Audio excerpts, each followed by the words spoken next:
Format வாங்கி அதுக்காக ஒரு ஃபார்மேட் வாங்கி அதை கொஞ்சம் மோஸ்ட் அஜெண்டா பண்ணீங்கன்னா இன்னும் நல்லா இருக்கும்.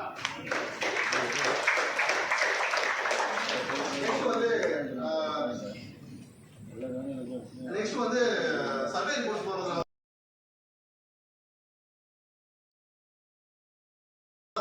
கோர்ட்ல போய் செலவழிக்க நம்ம ஓபனா பேசினா எவ்வளவு செலவாகுதுன்னு எல்லாத்துக்குமே தெரியும். ஒரு செக்ஷன் வந்து அது எவ்வளவு கஷ்டமான செக்ஷன்ங்கிறது எப்படி கேட்கிறோம் நம்ம என்கோர்ஸ்மெண்ட் எவ்வளவு இருக்கு, கோர்ட் கேஸ் எவ்வளவு இருக்கு, கேஸ் என்கோர்ஸ்மெண்ட் எவ்வளவு இருக்குன்னு கேட்டு தான் அந்த செக்ஷனோட வேல்யூவை நம்ம டிசைட் பண்றோம். அது வந்து எல்லா போர்டும் வந்து ஏக்கு தான் வருது. அதனால என்கோர்ஸ்மெண்ட் எவிக்ஷன் ஆஃபீஸர் வேணா மாத்துறதுக்கான வழிமுறையில பாருங்க. ஏன்னா ரெஸ்பான்சிபிலிட்டியை பிரிச்சு விட்டீங்கன்னு வச்சுங்களேன், ஆட்டோமேட்டிக்கா வந்து எல்லாருக்குமே வந்து அதோட பார்த்தா ஒரு புரிதல் வந்துடும். அது எவ்வளவு கஷ்டப்படுறாங்கன்னு தெரிஞ்சிடும். ஒரு கேஸுக்கு எடுத்து ஒரு நாளைக்கு எடுக்கணும்னா குறைஞ்சி 15,000 செலவாகும். அந்த போலீஸை கூப்பிட்டு வரதுக்கு எவ்வளவு செலவாகும் எல்லாத்தையும் தெரியும். அது போல யார் போடணும் இருக்கு என்கோர்ஸ்மெண்ட் எவிக்ஷன் ஆஃபீஸர் இந்த பெரிய பதவி இருக்காருல்ல அவர் தான் பண்ணணுமா இருக்கு. அதுல மட்டும் தான் அவங்க பெரிய பதவியை கொடுத்துருக்காங்க. அதை வந்து ஆக்சுவலா ஆக்டை வந்து கண்டிப்பா அந்த ஆக்டை வந்து ரிவைஸ் பண்ண வேண்டி இருக்கு. எவிக்ஷன் ஆஃபீஸர் ஆக்ட் அந்த வாட்டர் பாடி என்ஃபோர்ஸ்மெண்ட் ஆக்ட் 2007 இருக்குல்ல அது கண்டிப்பா டிபார்ட்மெண்ட் பார்க்கணும். நெக்ஸ்ட் வந்து இந்த மீட்டிங் நடத்துறது வந்து கொஞ்சம் இப்போ மற்ற டிபார்ட்மெண்ட் டாக்டர்ஸ் மீட்டிங் வெட்டரி டாக்டர்ஸ் மீட்டிங்ஸ்லாம் வந்து கொஞ்சம் அவங்க வந்து இந்த மக்களை கவர்ற மாதிரி உறுப்பினர் கவர்ற மாதிரி கொஞ்சம் ஹில் ஸ்டேஷன்ஸ்ல அந்த மாதிரி நடத்துறாங்க. இதுல வந்து சிரிக்கிறதுலாம் ஒன்றும் இல்லை. ஏன்னா மக்களை எப்படியாவது கூப்பிட்டு வரணும்ல. அந்த நான் வரும்போது முதல் வருஷம் நான் வரும்போது என் கூட வந்த உறுப்பினர்கள் யாரும் இப்ப வரல. என்னோட ஜூனியர்ஸ் தான் வர்றாங்க. என்னோட ஜூனியர்ஸ் தான் வராங்க.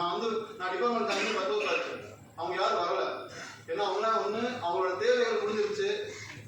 அவங்க ஏஎஸ் ஆயிட்டாங்க,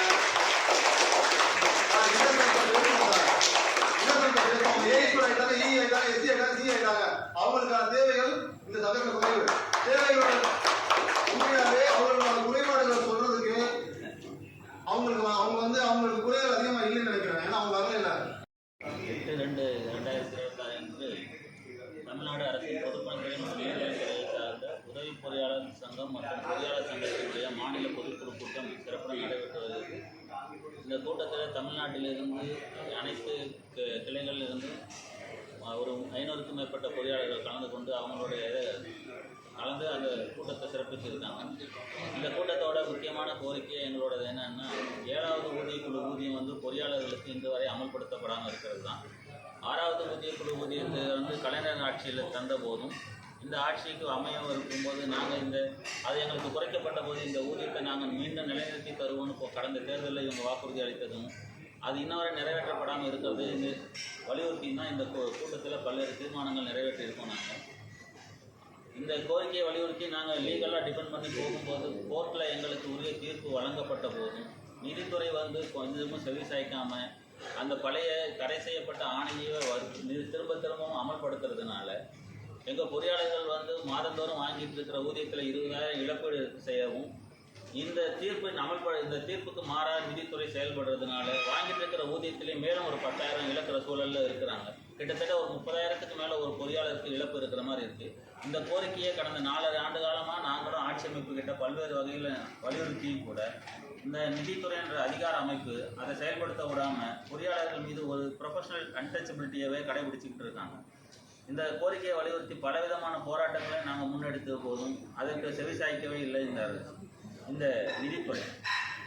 ஏன்னா நீதிமன்ற ஆணையிட்ட பிறகும் இதை செயல்படுத்தாமல் தடுத்துக்கிட்டே இருக்கிறாங்க. அவங்க இதை வந்து கேள்வி கேட்கவும் முடியும் பதில் இது ஆட்சி அமைப்பை தாண்டி அரசியல் அமைப்பையும் தாண்டி இந்த அதிகாரம் நிதித்துறையோட அதிகார அமைப்பு செயல்படுறது மக்களாட்சியோட தத்துவத்தையே கேள்விக்குறையாக்குறதா இருக்குது.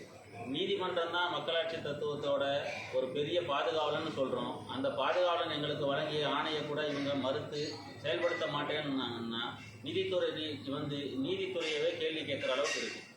இந்த நிலைமை நீடிக்கும் பட்சத்தில் பொறியாளர்கள் வந்து தங்களோட போராட்ட களங்களை மாற்ற வேண்டிய சூழலை உருவாக்கி இருக்கிறாங்க. அதன் அடிப்படையில் தான் இப்போது 29 போன மாதம் 29ஆம் தேதி வாயில் முழக்க போராட்டமாக ஒரு எச்சரிக்கையான ஒரு மணியை நாங்கள் அறிவித்தோம். இப்போது 18/2 வந்து தமிழ்நாடு முழுவதும் இருந்து பொறியாளர்கள் மற்றும் வேளாண் அலுவலர்களோடு இணைந்து இந்த போராட்டத்தை அடுத்த கட்டமாக ஒரு மாபெரும் பேரணியாகவும் ஆர்ப்பாட்டமாகவும் நடத்த இருக்கிறோம் சென்னையில். தவிரவும் எங்களை வந்து பொறியாளர்களோட பல்வேறு நலன் சார்ந்த பிரச்சனைகள் இருக்குது. வேலையில் பணி பாதுகாப்பு எல்லாமே இருக்குது. இதெல்லாத்தையும் தாண்டி எங்களை ஊதியத்துக்கு மட்டுமே போராடுற நிலைமையில் இவங்க வச்சுருக்கிறாங்க. இப்போ இந்த ஊதியத்தோட போராட்டத்தோடையே இப்போ அடுத்ததாக டேப்ஸுன்ற மாதிரி ஒரு ஓய்வூதிய பலனை நோக்கிய ஒரு போராட்டமே இருக்குது. பழைய ஓய்வூதிய திட்டத்தை நாங்கள் மறுபடியும் கேட்டுட்டு இருக்கிறோம். புதுசாக ஒரு டேக்ஸ்னு ஒரு ஸ்கீமை கொடுத்துருக்குறாங்க. அதில் இருக்க சாதக பாதகங்களை ஆராய்ஞ்சு அதை மறுபடியும் ரீடிஃபைன் பண்ணுறோன்னு முதலமைச்சரும் சொல்லியிருக்காங்க.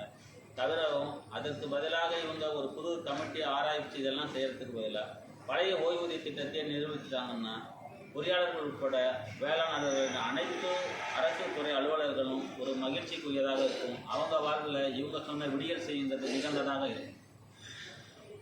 இது குறித்து யாரையா பார்த்து பேசுறீங்களா? இது குறித்து நான் மறுபடியும் முதல்ல உங்கள்கிட்ட சொன்னது தான், ஆட்சி அமைப்பை நோக்கி நாங்கள் பலவிதமான போராட்டங்கள் கோரிக்கை மனுக்கள் கொடுத்த போது அவங்க செவி சாய்க்கிறாங்க. ஆனால் அவங்களோட செவி சாய்ப்புக்கு அவங்களோட சொன்னதையும் மீறி தான் இந்த நிதி அதிகார அமைப்பு இருக்குது. இந்த நிதி அதிகார அமைப்புனால இப்போ கிட்டத்தட்ட எங்களுக்கு 2017 ஒவ்வொரு பொறியாளரும் மாதம் 30,000 எழுந்ததுனால இவங்க சேகரித்த பணம்ன்றது 2000 கோடிக்கு மேலே இருக்குது. இப்போ நாங்கள் நீதி கோர்ட் எங்களுக்கு ஃபேவராக ஆர்டர் கொடுக்கும்போது கோர்ட்டில் இவங்களுக்கு இவ்வளோ பெரிய பேர்டனில் இவ்வளோ பெரிய பணம் கொடுக்க வேண்டியிருக்குன்னு அதை ப்ரொஜெக்ட் பண்ணுறாங்க. பட் அந்த பணம் எல்லாமே மாதந்தோறும் பொறியாளர்களோட ஊதியத்தில் சேமித்த பணமாக தான் இருக்கும். இப்போ நீதித்துறை அவமதிப்பு நிதித்துறை மீது உங்கள் சங்க சார்பில் ஏதாவது நீதிமன்ற அவமதிப்பு தொடர ஐடியா இருக்கா? நீதிமன்ற அவமதிப்பு வழக்கு தொடுத்திருக்கோம். நீதிமன்ற அவமதிப்பு வழக்கு தொடுத்திருந்தாலும் நான் சொன்ன இந்த financial burden to the government அப்படின்ற ஒரு தவறான ஒரு முன்னுதாரணத்தை நீதி கோர்ட்லேயும் அவங்க சொல்லி அந்த வழக்குகளை எளிதில் விசாரணைக்கு கொண்டு வராமல் தடுக்கிறதுக்கான பேக்ரவுண்ட் லாபி எல்லாத்தையுமே ஃபைனான்ஸ் பண்ணுறாங்க. அதனால் கோர்ட்லேயும் வழக்கு நிலுவையில் இருந்துகிட்டே இருக்குது. இப்போ இந்த வழக்கு நிலுவையில் இருக்கிறதுனால ஓய்வு பெறக்கூடிய பொறியாளர்களும் பதவி உயர்வில் வந்த பொறியாளர்களும் இப்போ சமீபத்தில் ஒரு 6 மாதத்துக்கு மேலே சம்பளம் வாங்காத நிலையில ரொம்ப சிரமத்துக்கு உள்ளானதாக இருக்குது. ஓய்வு பெற்றவர்கள் கிட்டத்தட்ட 15 லட்சம் பணத்தை ரெக்கவரி கட்டுறதுனால அவங்க ஓய்வு பெற சூழ்நிலையே கேள்விக்குறியாக இருக்குது. அடுத்த கட்டமாக அரசனுடைய மறுபடியும் இந்த அதிகாரத்தை மீறி அரசு செயல்படுத்தணும் அப்படின்றதுக்காக வலியுறுத்தி நாங்கள் மாபெரும் பேரணியை 18ஆம் தேதி நடத்த இருக்கிறோம். அதற்கு செவி சாய்க்கலன்னா தான் அந்த தமிழ்நாடு பொறியாளர் அமைப்பின் சார்பாக அடுத்த கட்ட நடவடிக்கை சேர்ந்து. என் பெயர் தனசேகரன், பொறியாளர் சங்கத்தினுடைய பொதுச் செயலாளர், தமிழ்நாடு பொதுப்பணித்துறை மற்றும் நீர்வளத்துறை. பக்கத்தில் உள்ள கொஞ்சம் அப்படியே அறிமுகம் சார் தலைவர் பொறியாளர் சங்கம் தமிழ்நாடு பொதுப்பணித்துறை மற்றும் நீர்வளத்துறை. இவர் பொதுச் செயலாளர் உதவி பொறியாளர் சங்கம் தமிழ்நாடு பொதுப்பணித்துறை மற்றும் நீர்வளத்துறை. சார் ஏதாவது பேச